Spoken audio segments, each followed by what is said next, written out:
No Evangelho segundo João, temos exposto João e agora chegamos ao capítulo 4, mais um daqueles textos muito famosos que eu nunca preguei na vida. Fuge dos textos famosos, vai ver que eu sou um pregador medroso, ou corajoso, né? A gente vai pregar Abacuque, mas não prega João 4. Muito bem, João capítulo 4 é um texto que deve ser lido por inteiro, meu irmão. Todo bom teólogo vai te dizer que João 4 não pode ser separado. A narrativa é muito contínua, muito concisa, a fala de João. Mas para nós seria muito difícil poder pregar 54 versículos em um só sermão. Então falaremos apenas do verso 1 ao verso de número 30. João capítulo 4, verso 1 a 30. Eu vou ler, peço que você acompanhe comigo a leitura. A palavra de Deus nos diz assim: Quando, pois, o Senhor veio a saber que os fariseus tinham ouvido dizer que ele, Jesus, fazia e batizava mais discípulos que João, se bem que João mesmo não batizava, e sim os seus discípulos, deixou a Judéia, retirando-se outra vez para a Galileia. E era-lhe necessário atravessar a província de Samaria. Chegou, pois, a uma cidade samaritana chamada Sicar, perto das terras que Jacó dera a seu filho José. Estava ali a fonte de Jacó. Cansado de viagem, assentara-se Jesus junto à fonte, por volta da hora sexta. Nisto, veio uma mulher samaritana tirar água. Disse-lhe Jesus: dá-me de beber. Pois seus discípulos tinham ido à cidade para comprar alimentos. E então lhe disse a mulher samaritana: como sendo tu judeu, pedes de beber a mim, que sou mulher samaritana? Porque os judeus não se davam com os samaritanos. Replicou-lhe Jesus: se conheceras o dom de Deus e quem é o que te pede, dá-me de beber, tu lhe pedirias, e ele lhe daria água viva. Respondeu-lhe ela: Senhor, tu não tens com que atirar, e o poço é fundo. Onde, pois, tens água viva? És tu, porventura, maior que Jacó, nosso pai, que nos deu o poço, do qual ele mesmo bebeu, e bem assim os seus filhos e o seu gado? Afirmou-lhe Jesus: quem beber desta água tornará a ter sede. Aquele, porém, que beber da água que eu lhe der, nunca mais terá sede. Pelo contrário, a água que eu lhe der será nele uma fonte a jorrar para a vida eterna. Disse-lhe a mulher: Senhor, dá-me dessa água, para que eu não mais tenha sede, nem precise vir aqui buscá-la. Disse-lhe Jesus: vai, chama teu marido e vem cá. Ao que lhe respondeu a mulher: não tenho marido. Replicou-lhe Jesus: bem disseste, não tenho marido, porque 5 maridos já tiveste, e este agora que tens não é teu marido. Isto disseste com verdade. Senhor, disse a mulher, vejo que tu és profeta. Nossos pais adoraram nesse monte, vós, entretanto, dizeis que em Jerusalém é o lugar onde se deve adorar. Disse-lhe Jesus: mulher, podes crer-me que a hora vem, quando nem neste monte, nem em Jerusalém adorareis o Pai. Vós adorai o que não conheceis, nós adoramos o que conhecemos, porque a salvação vem dos judeus. Mas vem a hora, e já chegou, em que os verdadeiros adoradores adorarão o Pai em espírito e em verdade, porque são estes o que o Pai procura para seus adoradores. Deus é espírito, e importa que os seus adoradores adorem em espírito e em verdade. Eu sei, respondeu a mulher, que há de vir o Messias chamado Cristo. Quando ele vier, nos anunciará todas as coisas. Disse-lhe Jesus: eu o sou, eu que falo contigo. Neste ponto chegaram os seus discípulos e admiraram que que estivesse falando com uma mulher. Todavia nenhum disse: que perguntas? Ou por que falas com ela? Quanto a mulher deixou o seu cântaro, foi à cidade e disse àqueles homens: vinde comigo e vede um homem que me disse tudo quanto tenho feito. Será porventura este o Cristo? Saíram, pois, à cidade e vieram ter com ele. Vamos orar mais uma vez, irmãos.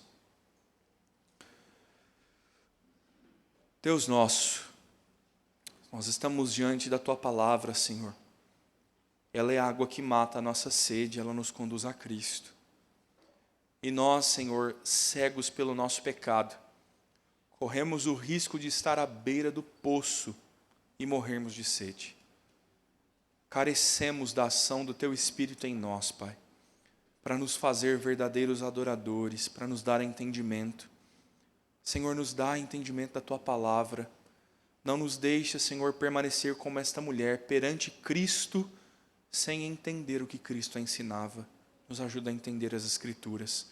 É o que nós oramos e humildemente clamamos, em nome de Jesus.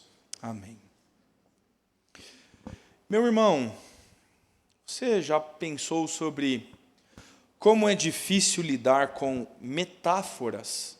Metáforas, você usa o tempo todo e talvez não saiba que tem esse nome. Certeza que o teu professor de ensino médio lá de português te falou sobre isso. Você olha para o teu marido e diz: você é um gato? Você está dizendo que o teu marido se lambe? Que ele nunca cai de costas? Não necessariamente. Você está usando uma metáfora. Se alguém diz: cuidado com essa mulher, ela é uma cobra. Seria uma mulher que tem veneno, talvez na língua, né? Como se usa no português comum.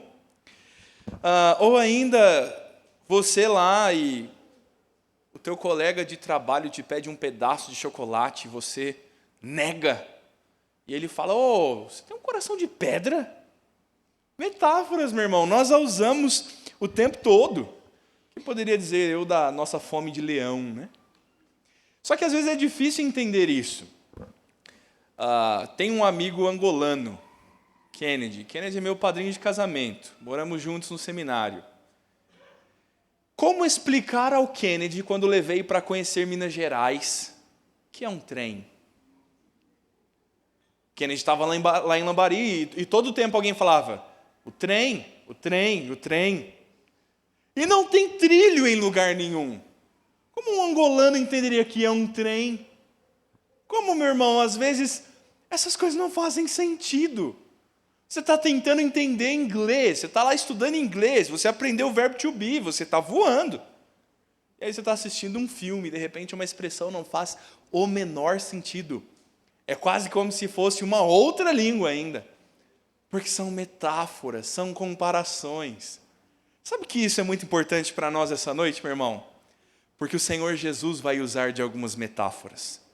O Senhor Jesus vai usar de forças de expressão, falando de coisas celestiais a uma mulher que pensa de forma terrena.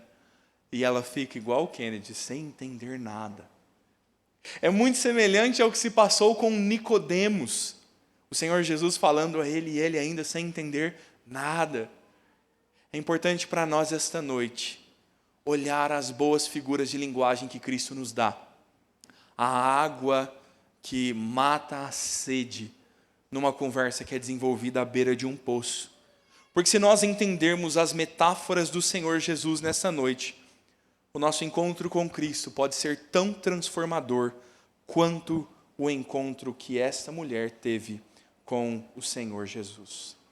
Por isso, nessa noite, meu irmão, quero falar contigo sobre um encontro com Jesus para, primeiro, beber a água da vida, segundo, adorar em espírito e em verdade. Como pensarmos sobre um encontro com Jesus pode nos transformar de forma tão profunda quanto transformava aquela mulher. Nós podemos olhar para esse texto e passar a encontrar respostas para entender como um encontro com Jesus nos leva a beber a água da vida. Meu irmão, o Senhor Jesus está de viagem. Os versos 1 a 5 nos narram as razões que fizeram Jesus sair de onde estava. Os fariseus, os religiosos, estão mais uma vez preocupados com o crescimento da popularidade desse tal de Jesus.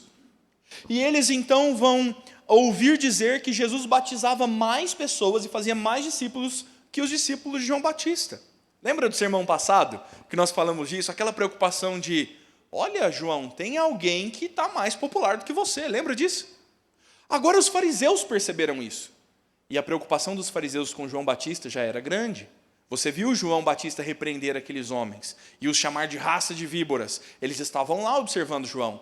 Agora eles estão com os olhos postos sobre Jesus. Eis um arruaceiro tirando seguidores do judaísmo e anunciando que um novo reino é chegado. Os fariseus então, olhando e desejando apertar Jesus, o Senhor Jesus não quer se submeter a isso neste momento, e então ele deixa a Judeia e vai outra vez para a Galileia. O texto nos diz que era necessário passar por Samaria. Samaria estava no caminho de Jesus, e assim Jesus chega a Sicar, esta cidade samaritana, que era conhecida pela região onde José, o famoso José do Egito, lembra dele? Onde ele recebeu de seu pai Jacó herança de terras. Na verdade, meu irmão, os próprios ossos de José, o túmulo dele trazido do Egito, estava ali a poucas centenas de metros do lugar onde Jesus conversava com essa mulher à beira do poço. Imagine a cena, ali estava o poço de Jacó. Realmente, meu irmão, um poço cavado por Jacó. No tempo em que Jacó foi pastor naquela região, cavou um poço para que ele bebesse e sua família bebesse. Haviam outros mananciais, mas também muitos inimigos. Provavelmente Jacó cavou um poço para que ele não precisasse ir longe ter água. E este é o lugar que mal sabia Jacó há milhares de anos atrás, que agora o Senhor Jesus teria um encontro com uma mulher à beira desse poço. O Senhor Jesus, meu irmão, está de viagem, num sol causticante. Está calor hoje? Imagina na Judeia, seco, poeirento. E então Jesus em viagem chega-se por volta da hora 9. Este é o meio-dia. Gostoso, né? Quando acaba a EBD, você vai buscar um frango na padaria, ao meio-dia. Aquele sol frita o teu coco. Pobres de nós que temos pouca telha já, né? O Senhor Jesus está na hora mais quente do dia, chegando-se a um poço, e ele um viajante.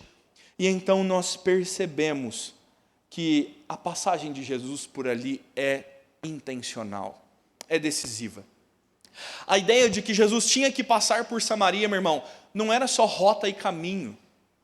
Pelo contrário, o caminho tradicional dos judeus era contornar Samaria, cruzar o rio Jordão, ir próximo da cidade de Jericó, porque os judeus odiavam a tal ponto os samaritanos, que não queriam passar pelas terras de Samaria. O caminho comum era outro, e o Senhor Jesus quer passar em Samaria. É desígnio divino e não necessidade geográfica Jesus entrar por aquela terra, ao meio-dia, chegar-se no lugar do poço com um discurso bem pronto e preparado, porque soberanamente sabia quem encontraria naquele lugar. O verso 7 nos diz então que ali estava uma mulher samaritana. Misteriosa mulher. Qual o nome da mulher samaritana? Põe lá no teu quiz de EBD. Qual o nome da mulher samaritana? Todo mundo se esbofeteando, né, para acertar a resposta. Nós não temos revelado o nome dessa mulher. Essa mulher está à beira do poço e ela tinha ido tirar água, e o Senhor Jesus lhe pede: dá-me um pouco de água. Deixe-me começar a pintar um quadro para você sobre o que Cristo está fazendo. Os discípulos de Jesus não estavam juntos, porque tinham ido até a cidade comprar comida. O Senhor Jesus, tendo seus discípulos indo comprar comida, já está rompendo com todo tipo de tradição judaica e de visão social no Antigo Oriente. Os judeus não comiam qualquer comida que tivesse sido manipulada por um samaritano. Jesus vai mandar os seus discípulos a comprar comida, e agora ele vai se dirigir a uma mulher. Isso é tamanha estranheza que a resposta da mulher não está em nada relacionada ao pedido de Jesus. Ela vai dizer: como sendo o Senhor judeu, pede água a mim, que sou uma mulher samaritana. Veja o espanto dessa mulher, meu irmão. E o texto ainda nos dá um adendo dizendo que os judeus não se davam com os samaritanos. E Jesus está rompendo com todo este costume. Veja como essa história começa. Lembra-se que o reino de Israel se divide? Lembra disso?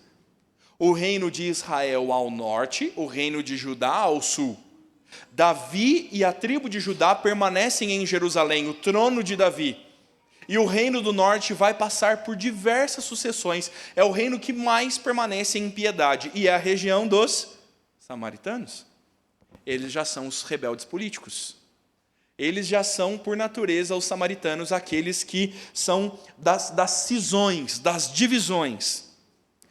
1 Reis, capítulo 16, nos fala que o rei Onri chamou Samaria como a capital do reino de Israel, do reino do norte. Nós temos então o reino dividido e agora uma guerra. 722 anos antes de Cristo, a Assíria invade o reino de Israel. Os assírios levam cativos, levam exilados todos os abonados, pessoas importantes, estudadas. A alta elite é levada cativa, para que não houvesse liderança entre o povo. E então os trabalhadores comuns, as pessoas mais pobres que permaneceram em Jerusalém, tinham sido trazidos pessoas naturais da Assíria para viver ali. E então aquele restante do povo de Israel vai começar a se casar com os assírios. E o problema do casamento misto, como já conhecemos, surge, e não só isso, mas 2 Reis, capítulos 17 e 18, vão começar a nos dizer que, além de rebeldes políticos, os samaritanos se tornaram idólatras, passaram a adorar os deuses assírios. O que é que um judeu vê quando ele olha para um samaritano? Rebelde político, idólatra e mestiço, não é um judeu puro, de pura raça. É assim que os judeus tratam os samaritanos. Para melhorar tudo, no ano 400 a.C., os samaritanos olham e dizem: ai, Jerusalém é muito longe. A preocupação provavelmente não é essa, mas eles não querem os samaritanos indo a Jerusalém. Eles vão então levantar um templo no monte Gerizim, para que a adoração seja feita na própria Samaria e ninguém mais dependa de Jerusalém. Ninguém tenha que ir ao reino dividido ao lado. Guarde essa informação, ela é importante para daqui um pouco. Jesus então, meu irmão, falando com essa mulher, está quebrando todo tipo de expectativa, tanto do judeu quanto do samaritano. Jesus está lidando com todo um preconceito judeu que dizia, nas suas leis judaicas, não na Escritura, haviam leis desenvolvidas pelos judeus que diziam que uma mulher samaritana menstruava desde o nascimento até a morte, para dizer que ela era sempre suja e impura. Que terrível! O Senhor Jesus se assenta à beira do poço e ele dirige a sua voz a uma mulher totalmente desconhecida. E a estranheza dessa mulher é: que razão tem este homem para falar comigo? Toda a cultura, toda a sociedade, toda a religião apontam para razões de Cristo não tratar com esta mulher. Ainda assim, o Senhor vai dirigir-se a ela e o Senhor Jesus vai falar com essa mulher. O Senhor Jesus está alcançando todo tipo de gente, meu irmão. Ele vai falar com Nicodemos, aristocrata, instruído, líder judaico, membro do Sinédrio. Ele vai falar com a mulher samaritana, marginalizada, à beira de um povo comum, mulher de 5 maridos já, com uma família provavelmente sem estrutura, alguém que aos nossos olhos não mereceria nenhuma atenção, nenhuma preocupação. O Senhor Jesus vai responder a ela, meu irmão. O Senhor Jesus vai dizer: se você conhecesse quem fala, o dom de Deus de quem está lhe pedindo água a beber, você pediria e lhe seria dada a água da fonte, a água viva. Jesus usa a metáfora, e a mulher está como Kennedy. Água viva? O Senhor Jesus está mudando o aspecto da conversa, usando uma metáfora para falar sobre coisas espirituais. Coisas que talvez já estejam previstas até na própria instrução do Antigo Testamento e já seja conhecida do povo. Talvez aquela mulher faça parte de uma seita samaritana que só considera o Pentateuco como escritura e não lê os profetas. É possível. Mas ainda assim nós lemos dois profetas pelo menos, que falam de Deus como uma fonte de águas. Mais do que eles, Zacarias vai dizer: naqueles dias correrão águas vivas de Jerusalém, metade delas para o mar oriental, metade para o ocidental, e o Senhor será rei sobre a terra. Haverá naquele dia um só Senhor, e um só será o seu nome. Já há anúncios de uma água viva, já há uma expectativa. A Escritura nos diz em Isaías 49:10, não terão fome nem sede, o calor forte não os afligirá, porque o Senhor se compadece deles e os guiará a mananciais de águas tranquilas. É possível para aquela mulher entender essa questão das águas. É possível, há na lei uma perspectiva anterior a isso, mas ela não entende. Sabe qual é a resposta daquela mulher para Jesus? Você não tem balde? Você consegue imaginar isso, meu irmão? A resposta da mulher para Jesus é: como é que você vai tirar água? Você não tem balde? Há até mesmo a ideia de que ela esteja falando sobre mais uma prática judaica separatista, preconceituosa. Judeus não comiam no mesmo prato que samaritanos. Talvez ela estivesse dizendo: olha, esse balde que eu usei, você não pode usar, você vai usar que balde para tirar água? E olha a fala arrogante dessa mulher dizendo: por acaso és tu maior que Jacó, nosso pai? Jacó, nosso pai, que fez esse poço, deu a beber ao seu gado, a toda a sua família, e desde Jacó, todos bebemos desse poço. Você tem um poço melhor do que esse? Só faltou ela dizer: você vai cavar um poço para você? Ela não tem ideia do que se trata a água viva. O Senhor Jesus, então, vai voltar a falar com essa mulher, dizendo: quem beber desta água voltará a ter sede, mas aquele que beber da água que eu lhe der, nunca mais terá sede. Pelo contrário, a água que eu lhe der será uma fonte a jorrar para a vida eterna. Jesus está agora iniciando o anúncio de uma natureza totalmente diferente, de algo um tanto inédito. Os olhos dessa mulher são terrenos, são naturais. Ela não pode contemplar as maravilhas espirituais que Cristo está falando. O Senhor Jesus, meu irmão, está falando daquele que beber desta água como alguém que terá o próprio Espírito Santo em si. Como alguém que será saciado de todas as necessidades da vida e não mais buscará em outras fontes. Ele está dizendo que não só essa pessoa terá satisfação, mas ela será uma fonte a jorrar satisfação a outros. Aquele que tem o Espírito Santo de Deus não só está satisfeito no Senhor, saciado nas suas necessidades, mas ele pode continuar transbordando desta água para saciar a outros, conceder o Espírito e a graça de Deus pela pregação do Evangelho a outros. Meu irmão, dá vontade de dar um chacoalhão nessa mulher, não dá? A sensação que nós temos às vezes é de uma completa cegueira, de pensar como pode não perceber, como é tão difícil ver que o Cristo está diante dela.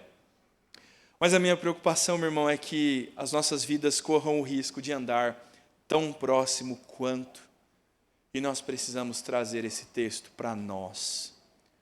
Precisa rabiscar o teu nome embaixo desse texto, escrever: eu, mulher samaritana.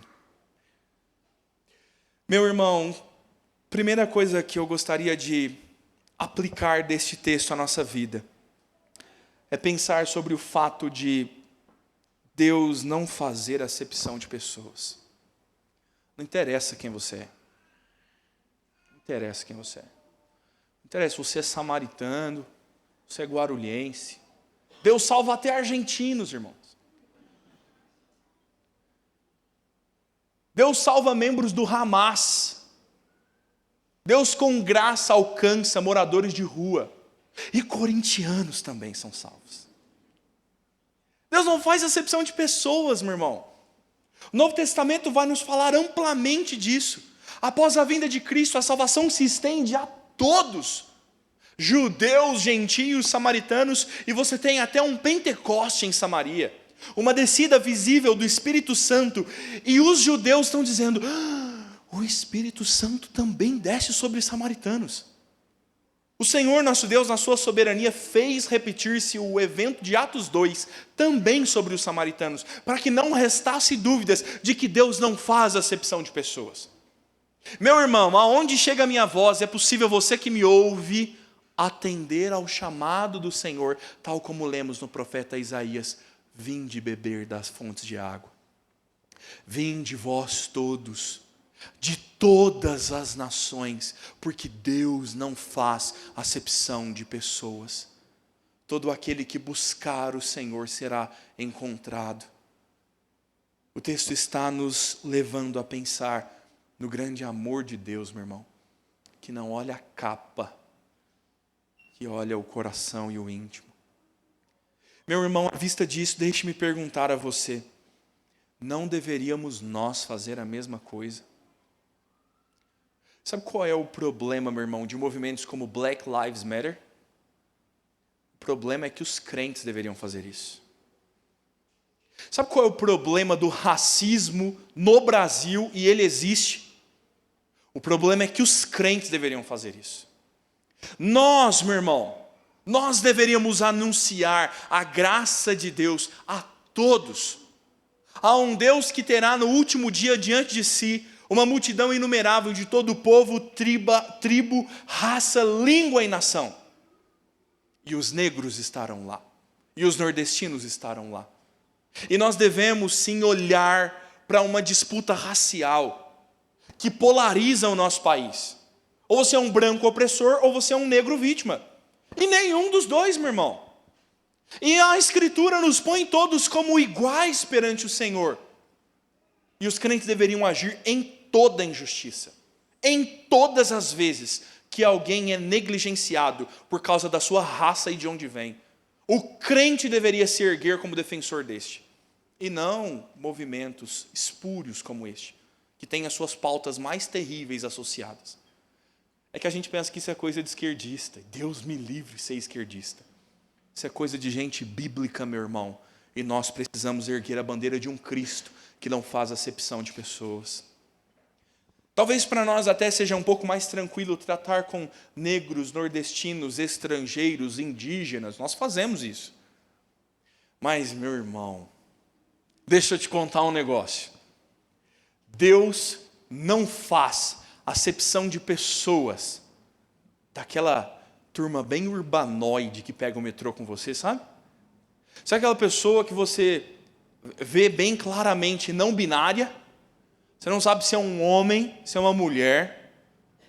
Deus, meu irmão, tem um trato com pessoas tatuadas dos pés e até a cabeça. Até os que tatuaram o capeta.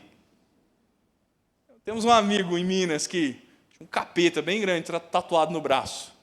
Aí a turma do tatuagem é pecado enlouquece, né? Por quê? Como é que faz agora? Cobre, tira.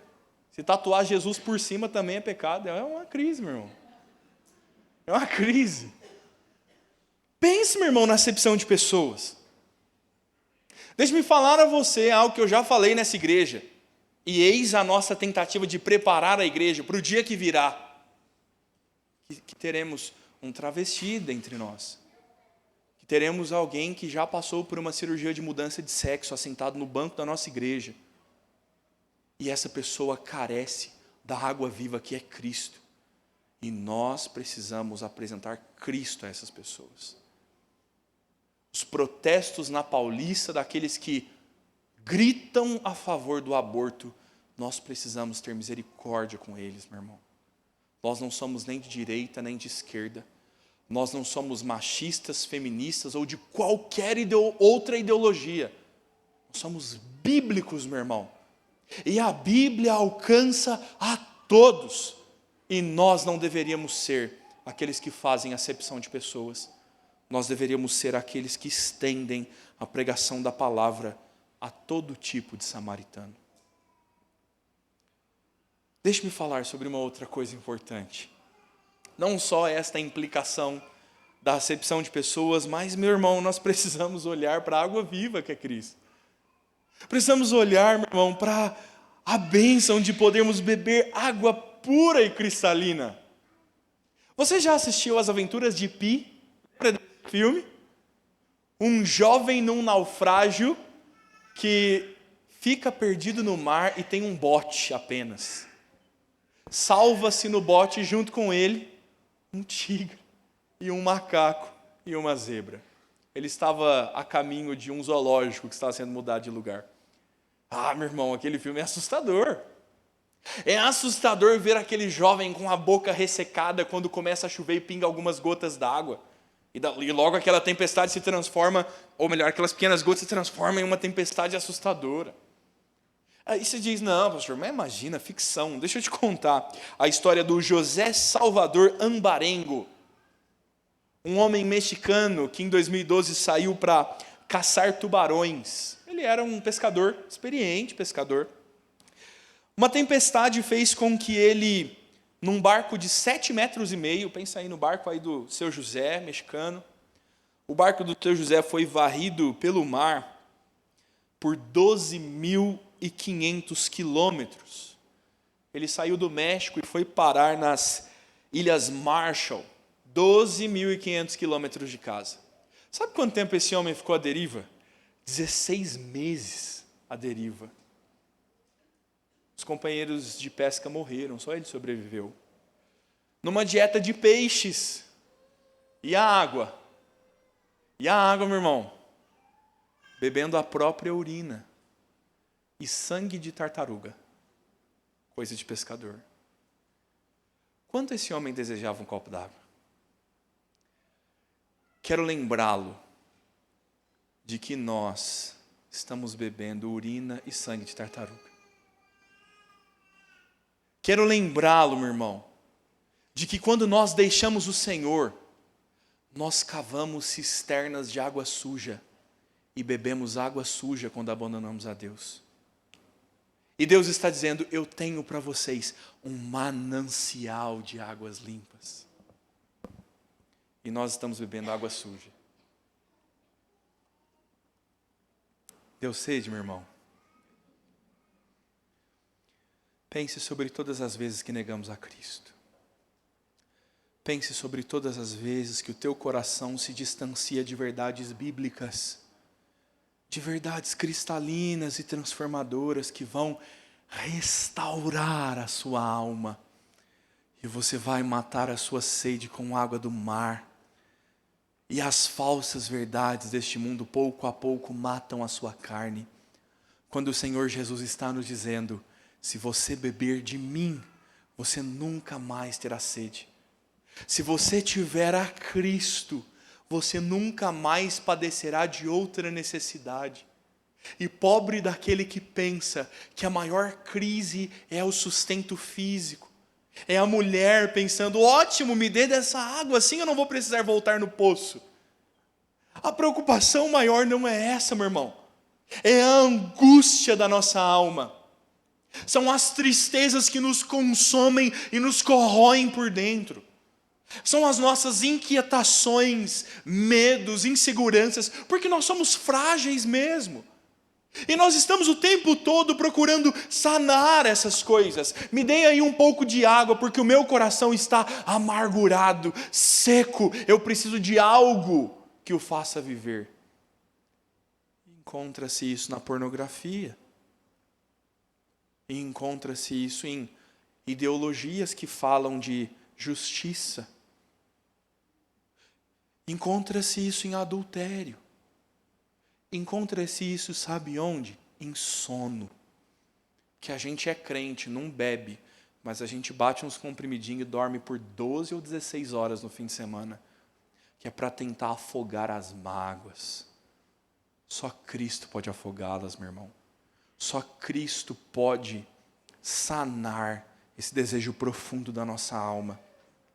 E nós morremos tantas vezes envenenados pelas falsas mentiras de onde nós procuramos. Meu irmão, talvez nós precisemos pensar um pouco melhor nisso e pensar na ação do Espírito Santo em nós. O Espírito Santo é o nosso consolador. É a água que habita em nós e jorra uma fonte. O Espírito Santo, ele é aquele que nos ensina a palavra, que nos corrige o pecado, que nos dá certeza nas inseguranças, porque ele é o selo do penhor.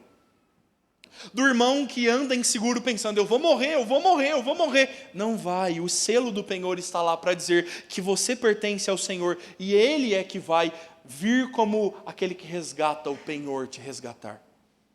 É isso, meu irmão, que vai nos dar segurança na vida. É Cristo. É o seu Espírito habitando em nós e transbordando através de nós para pessoas sedentas por Cristo e pelas verdades do Evangelho.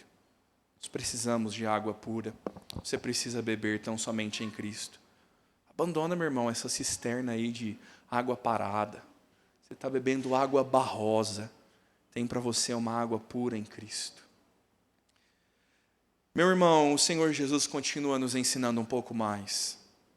Nós nos encontramos com Cristo para beber da água da vida, mas nos encontramos com Ele também, em segundo lugar, para adorar em espírito e em verdade. Um encontro transformador com Cristo nos sacia, nos dá a água da vida, nos faz transbordá-la. Mais do que isso, Ele nos conduz a adorar em espírito e em verdade. No verso 15, a mulher então passa a dizer, Senhor, quero que me dê essa água para que não precise vir aqui buscá-la. Mais uma vez, a mulher ainda não está entendendo as coisas, mas até aqui tudo ia muito bem. O diálogo estava bem acertado e a conversa era sobre água.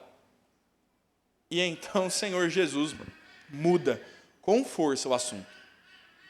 O Senhor Jesus diz a essa mulher, vá, chame o seu marido e volte aqui. Não nos vale pensar sobre como Deus está tratando com famílias. Em todo o tempo temos anunciado nessa igreja que Deus é um Deus de famílias, que Deus faz aliança com descendências. E o Senhor Jesus diz, tá bom, então vá buscar o seu marido. Aqui o assunto se complica, meu irmão. Essa mulher diz, não tenho marido, mas ela está diante de Cristo. E o Senhor Jesus diz, tudo bem, você falou bem, você não é casada hoje, porque 5 maridos já tiveste, e este que tens hoje não é o seu marido. Você disse a verdade. Meia verdade, mas disse. Talvez essa mulher, meu irmão, estivesse tocada de vergonha. Ela não está dando a resposta verdadeira, ela está sendo, evasiva. O famoso quiabo. Você conhece um quiabo? Você conhece alguém que quando você toca no assunto, quando você fala da parte difícil da vida que precisa ser tratada, essa pessoa vira um peixe na sua mão e ela escorrega, some do assunto. O Senhor Jesus tocou no assunto que eu, como mineiro, diria, está quiabando. Está saindo fora do assunto. Ela tenta evitar Jesus dizendo, não tenho marido. Mas ela está diante de alguém que ela vai dizer, vejo que és profeta. Ela vai reconhecer Jesus de uma outra natureza. Olha, o Senhor tem algum dom especial aí mesmo, que o Senhor adivinhou algo sobre a minha vida. E o Senhor Jesus está tratando com alguém que provavelmente é muito marginalizado na sua cultura. 5 maridos, meu irmão. Fábio Júnior da Palestina, né? Terrível isso. Alguém que está no 6º parceiro. E foi casada. 1, 2, 3, 4, 5. E com o 6º agora está amasiada e não mais casada. Provavelmente essa mulher, meu irmão, tem vergonha. E ela não quer abrir muito da sua vida. Mas nós estamos falando sobre um Cristo que trata pessoalmente e profundamente. Você não pode escorregar de Jesus. O Senhor Jesus vai falar com essa mulher. E ela vai até tentar mudar de assunto, meu irmão. Olha que curioso isso. Ela diz: vejo que és profeta. Nossos pais adoravam neste monte, mas vocês dizem que é em Jerusalém onde deve se adorar. É o puro quiabo, não é, meu irmão? Você toca no assunto e a pessoa muda completamente. E o Senhor Jesus vai deixar em stand-by esse assunto aqui. Em breve, no outro sermão, voltamos nele. Essa mulher vai sim chamar o seu marido, e não só ele, mas ela vai testemunhar a toda a cidade. Não falaremos disso hoje, falaremos no próximo sermão. Do momento em que os discípulos chegam em diante, falaremos no próximo sermão. Essa mulher agora diz: olha, eu percebi que o Senhor é um tanto espiritual, o Senhor fala de coisas maravilhosas, o Senhor adivinhou a minha vida. Se falando em espiritualidade, onde é o lugar certo para adorar? Isso é quase mais ou menos quando você encontra um amigo de muito tempo. Pensa naquele amigo assim, que já há um bom tempo. E eu falei: e aí, como é que você está? Ele falou: rapaz, eu estava na igreja hoje, né? E aí esse amigo falou: você é crente? Eu falei: sou, da presbiteriana. Ela falou: nossa, que legal, cara. Eu gosto muito de crente. Meu pai mesmo é da Universal. Quase igual você, né? Tipo a mesma coisa, né? E aí você fala assim: é. Essa mulher entrou no assunto religião. Ela mudou o assunto para tentar se evadir de Jesus. E ela diz: então, falando sobre religião, onde é o lugar certo para adorar? Porque um monte, Gerizim, nesse monte foi construído um templo. Lembra aí, meu irmão? 400 anos antes deste momento, foi construído um templo ali. E os nossos mestres samaritanos dizem que nós devemos adorar no nosso próprio monte, no nosso próprio templo. Mas vocês, judeus, soberbos e superiores, dizem que nós devemos adorar em Jerusalém. Onde é o lugar certo para adorar? É quase como assim, já que você é entendido, né, falando dessas coisas aí que você gosta, o que é o certo? Onde que nós devemos adorar? E aí, normalmente, essa pessoa que falou da Universal puxa o assunto de dízimo. Você fala isso, você fala: não, meu amigo, não tem nada a ver com isso. E o que Jesus vai dizer para essa mulher é: olha, adoração não tem nada a ver com isso. Adoração é uma outra coisa. O Senhor Jesus se volta para ela no verso 21 e diz: mulher, acredite no que eu te digo, vem a hora e já chegou que nem neste monte, nem em Jerusalém vocês adorarão ao Pai. Qual é o lugar? É neste ou naquele? Em nenhum dos dois.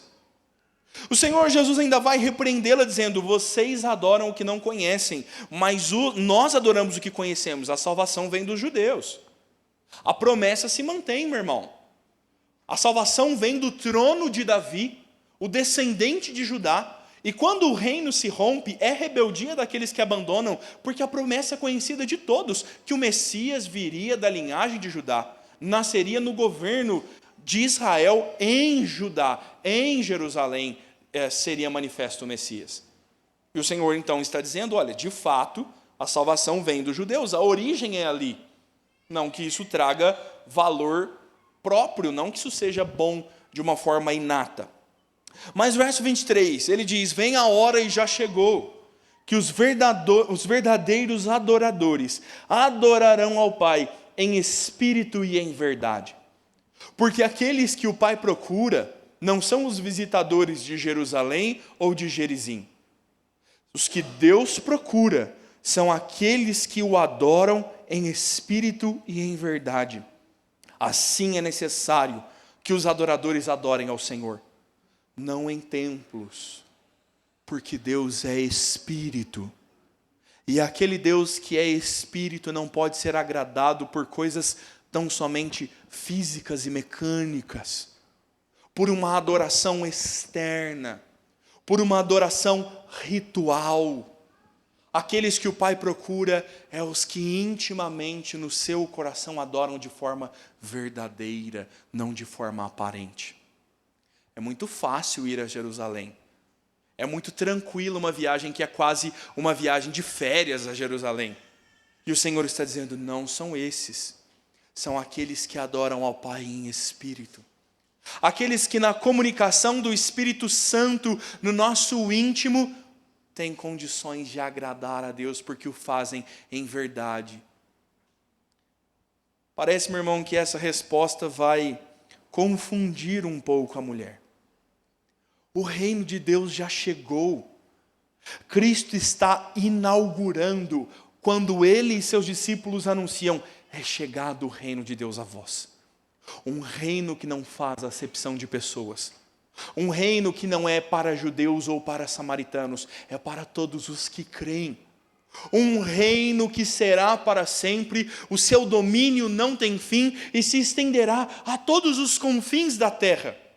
Um reino que não é constituído por visitadores do templo, guardadores da lei. Um reino que é feito de pessoas que adoram intimamente, de forma verdadeira e profunda, não maquiada. O Senhor está lhes mostrando um novo caminho. A natureza da adoração é espiritual, porque Deus o é. E estar no templo não significaria muito mais coisas. E aí aquela mulher, mais uma vez, manifesta sua profunda sabedoria, dizendo: eu sei disso aí que você está falando. Tem um Messias, né? Há de vir um Messias, chamado Cristo. E quando ele vier, ele vai nos anunciar todas as coisas. Se você não queria chacoalhar essa mulher até aqui, agora talvez você queira chacoalhar ela.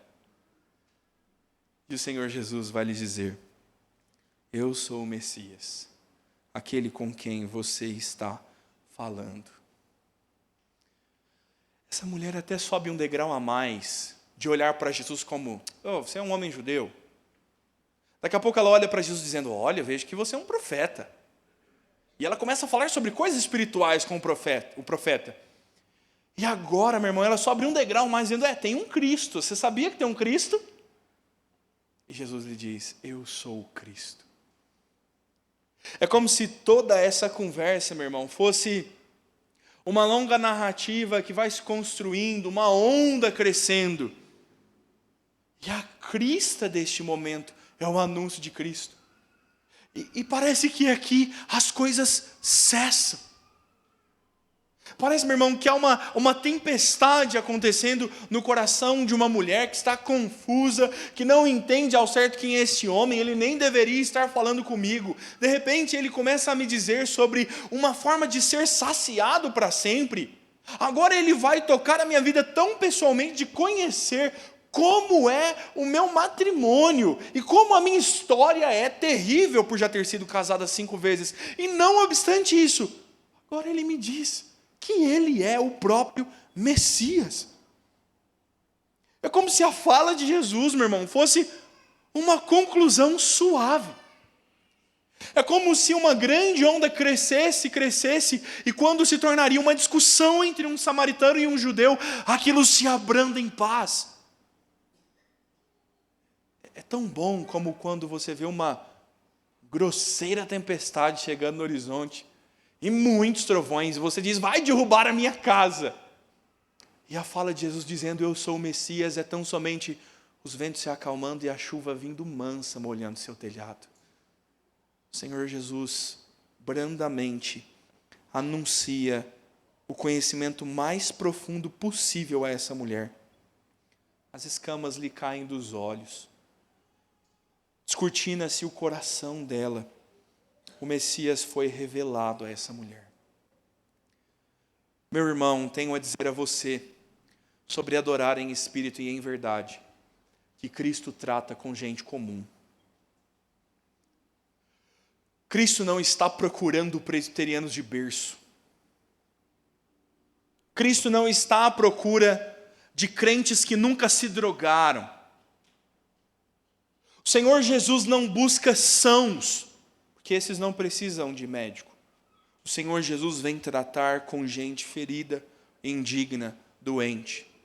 Gente normal, igual eu e você.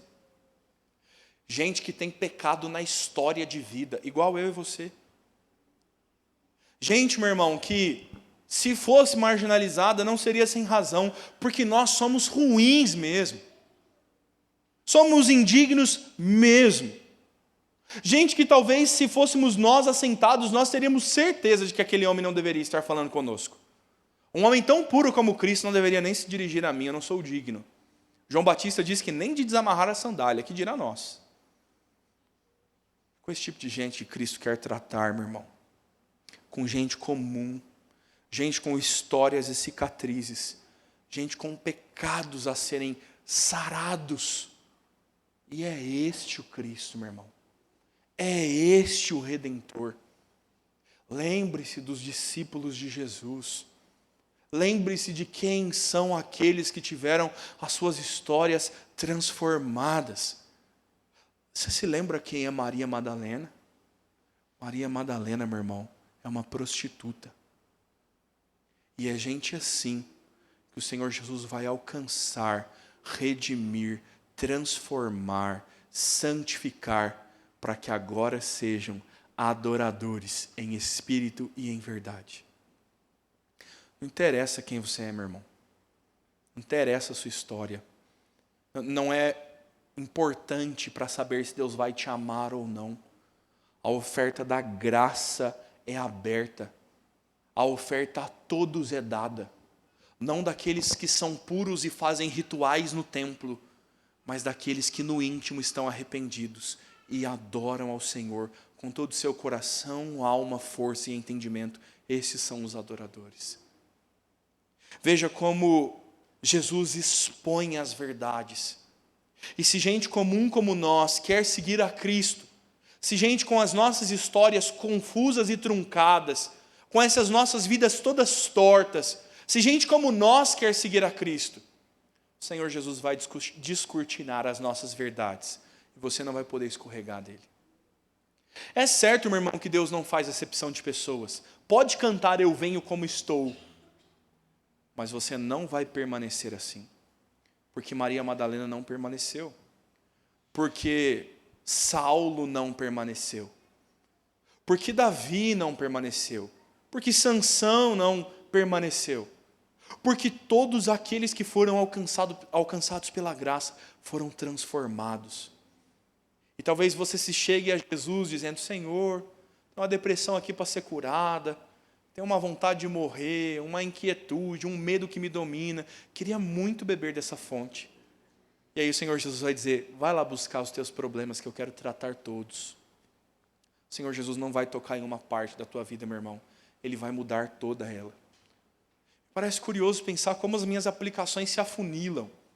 Ou eu sou meio tosco mesmo, que eu também sou de vez em quando, e falho na pregação, mas me lembro de há poucas semanas ter falado sobre o teu quartinho de bagunça lá no teu coração. Você precisa abrir ele, meu irmão.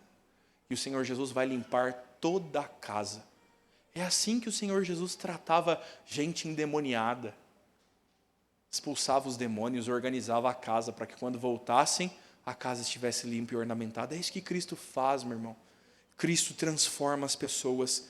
E se é esta mulher, o Senhor Jesus pôde alcançar e mandá-la buscar os seus maridos, ou o seu marido, a você também, meu irmão. O Senhor Jesus pode corrigir a tua vida, e Ele vai tratar cada uma das tuas crises e das tuas necessidades.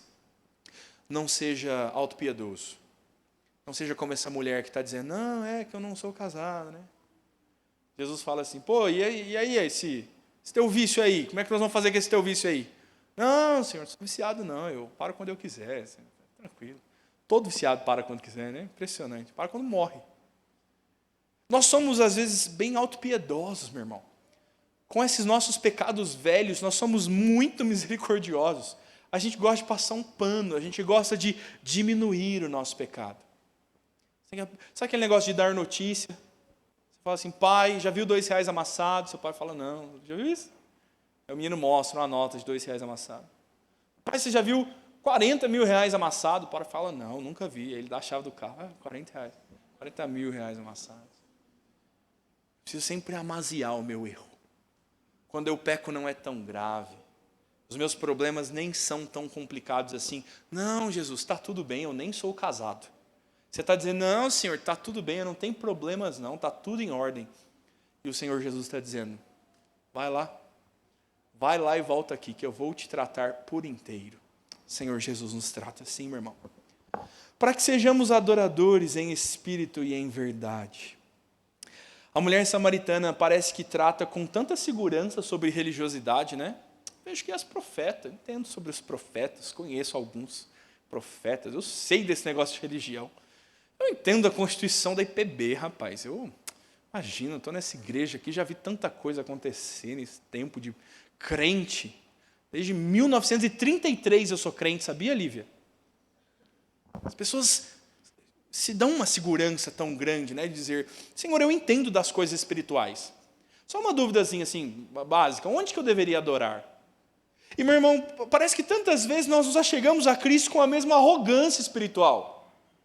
Arrogantes nós somos, meu irmão. Senhor, eu frequento a IBD, fiz um curso aí no Instituto Reformado de São Paulo, eu até já li o Piper, Jesus. Eu entendo bastante dessas coisas espirituais. Eu sou calvinista. Sabia, Jesus, que eu sou calvinista? E aí o Senhor docemente talvez nos responderia, tá bom, parabéns, mas eu estou à procura de adoradores que adorem em espírito e em verdade. Meu irmão, ser presbiteriano nos serve muito pouco. Nos serve tão somente para nos dar conhecimento sobre Cristo e nos conduzir a adorar em espírito e em verdade. Nós precisamos ser, meu irmão, adoradores genuínos do Senhor. Deus não está ocupado com o seu conhecimento teológico. Adolescentes, pouco importa se vocês fizeram um breve catecismo. Pouco importa. Contanto que vocês adorem em espírito e em verdade. Sabe quem reconhece adoradores? O Senhor. E você não pode dizer para Ele que você está tudo bem. Ele vai mandar você buscar o teu marido, que você não é casado. O Senhor Jesus vai lá tratar os teus problemas. E você não pode se esconder atrás de um livro de teologia. Você não pode se esconder atrás de um conhecimento religioso, atrás da membresia de uma igreja, atrás de uma boa frequência nos cultos. Deus quer adoradores que o adorem profundamente, em espírito e em verdade. Precisamos nos despir da nossa soberba calvinista. Precisamos pôr os nossos joelhos no pó, a nossa boca no pó, os nossos joelhos no chão. Precisamos nos humilhar perante um Cristo Redentor e viver uma vida simples e profunda de adoração perante Ele. Meu irmão, eu ouvi uma história tão prazerosa. O reverendo Tércio, pastor já bem experiente, nos contava que ele foi conversar com o diretor do seminário presbiteriano do Norte, há uns bons anos atrás, pelo menos há uns 30 anos atrás. E o presidente lá, o diretor do seminário, era o reverendo Leonardo. O reverendo Tércio nos contou que ele procurou o reverendo Leonardo para, como representante de turma, falar que estava difícil as matérias, tinha muita coisa para fazer, né, e tal. Reverendo, o senhor não pode nos dar uma força aí não, está difícil. E o reverendo Leonardo, né, derrubou algo da sua mesa que caiu e rolou para baixo de um móvel. E ele disse, Tércio, você pode buscar para mim? Você pode alcançar aí para mim? Claro. O reverendo Tércio disse que se abaixou ao lado do móvel para conseguir enxergar por baixo. E ele sentiu a mão do reverendo Leonardo sobre a sua cabeça. E o reverendo Leonardo falou assim, eu te quero assim, meu filho. Deus te quer assim, humilhado. Deus te quer assim, com a cabeça baixa. Vai, estude um pouco mais. Meu irmão, Deus nos quer humilhados. Deus não nos quer soberbos, dizendo, eu sei quem é Jesus, sei que há de vir um Messias. Me ouçam, irmãos. Naquele dia, haverão muitos que dirão, Senhor, em teu nome profetizamos, em teu nome expelimos demônios, em teu nome curamos, em teu nome servimos aos homens. E o Senhor os dirá, apartai-vos de mim, porque eu nunca os conheci. O reino de Deus é para verdadeiros adoradores, e não para aqueles que estão ocupados tão somente em fazer rituais no templo. Você precisa adorar o Senhor em espírito e em verdade. Afinal, meu irmão, deixe-me dizer a você que adorar em espírito e em verdade é se relacionar com Cristo. É entender que o verdadeiro templo é o Senhor. É entender que na dispensação da graça de Deus, as coisas são espirituais. E agora, o Senhor Jesus nos diz que nós somos o seu templo. que o nosso corpo é o santuário de Cristo. Porque quando Cristo morreu, o Senhor Jesus quebrou o templo. E o Senhor Jesus rasgou o véu do templo, de cima a baixo, como representação de que aquilo não é um mero acidente, mas a ação intencional de Deus de cima para baixo, rasgar o véu que separava o lugar da comunhão com Deus do lugar comum. Agora o culto é para toda gente comum, que no seu coração tem habitando o Espírito, é morada de Deus e tem o seu corpo como templo do Espírito Santo. Senhor, onde devemos adorar? No seu coração. Senhor, em Jerusalém, na primeira igreja, posso vir na EBD? Se eu faltar no culto é pecado? Você pode vir no culto. E se você não adorá-lo no seu coração, você não está adorando em espírito e em verdade. Veja, meu irmão, não há mais santuário, não há mais local e parede de pedra. Agora, os crentes são chamados pedras vivas de um edifício espiritual cujo fundamento é Cristo, e nós somos o templo de Deus, todos nós que o amamos e o servimos de todo o nosso coração, em espírito e em verdade, de forma não fingida, mas sincera no nosso coração. E deixe-me dizer a você, afinal, que esse é o plano de Deus. Não há hoje e nunca mais haverá templo. Apocalipse 21, verso 22 nos diz assim: não vi nenhum santuário na cidade, porque o seu santuário é o Senhor, o Deus Todo-Poderoso e o Cordeiro. Como nós adoraremos o novo céu e na nova terra? O Senhor Jesus é o templo. Todo lugar, toda a extensão da existência no novo céu e na nova terra são o templo. O templo deixou de ser um lugar de pedra, passou a ser o coração dos homens, e naquele dia não haverá lugar que não seja lugar de adoração ao Senhor. Porque iriam para o céu aqueles que não adoram em espírito e em verdade? Mas, irmãos, se nós adoramos ao Senhor em espírito e em verdade, saibamos que é isso que havemos de fazer por toda a eternidade. Amar o Senhor com todo o nosso coração e servi-lo do íntimo, tendo a nossa sede saciada e a nossa vida transformada a partir de um encontro com Cristo. Encontre Jesus essa noite, meu irmão. Encontre o Senhor Jesus para saciar as tuas necessidades e para te conduzir a uma verdadeira adoração. Quero convidá-lo a fechar os seus olhos, baixar a sua cabeça. Nós vamos orar ao Senhor antes de celebrarmos a ceia do Senhor. Pai de amor, nós te louvamos, Deus, pela tua palavra. Como ela é boa para nós. Como a tua palavra nos põe perante um Cristo maravilhoso. E um Senhor Jesus que é tão zeloso, Pai. O Senhor Jesus é tão hábil para tocar vidas comuns, para tratar gente como nós.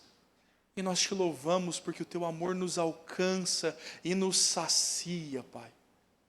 Queremos orar ao Senhor, Deus, para que Cristo nos sacie nesta noite. Para que o Senhor Jesus seja a fonte inesgotável de vida, o nosso Deus. Para que nós o encontremos, Senhor, e nunca mais abandonemos a fonte de água limpa, e estejamos sempre com o Senhor, e sempre saciados em Ti. Nos dá desta graça, Senhor. Arrebata o nosso coração para adorá-lo profundamente.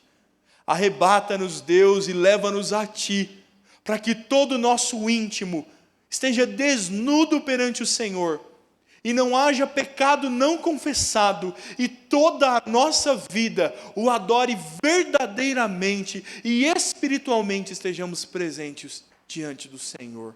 Nos dá esta graça, nos dá disto na ceia do Senhor agora, Pai. Na ceia que tomaremos de forma espiritual, para nós que o adoramos em espírito. Senhor, nos perdoa, Pai, de todas as mazelas do nosso pecado que nós tratamos com tanta misericórdia. Somos perdoadores demais dos nossos erros, nos perdoa deles, Pai, para que nós tratemos com dureza o próprio coração, que nós nos disciplinemos, Pai, para viver santos como o Senhor nos quer. Santifica a nossa vida, Pai. Todos nós, cada um com seus pecados, suas histórias, cicatrizes, Senhor, nos santifica, para que a imagem de Cristo seja formada em nós, e nós não mais olhemos para os nossos velhos casamentos, e possamos dizer, nova criatura sou em Cristo. Nos faz novos pela ceia do Senhor, nos revigora, nos fortalece. Clamamos ao Senhor, e em nome de Cristo te louvamos, pela santa oportunidade de nos assentarmos à mesa do Altíssimo. Em nome dele oramos. Amém, Senhor.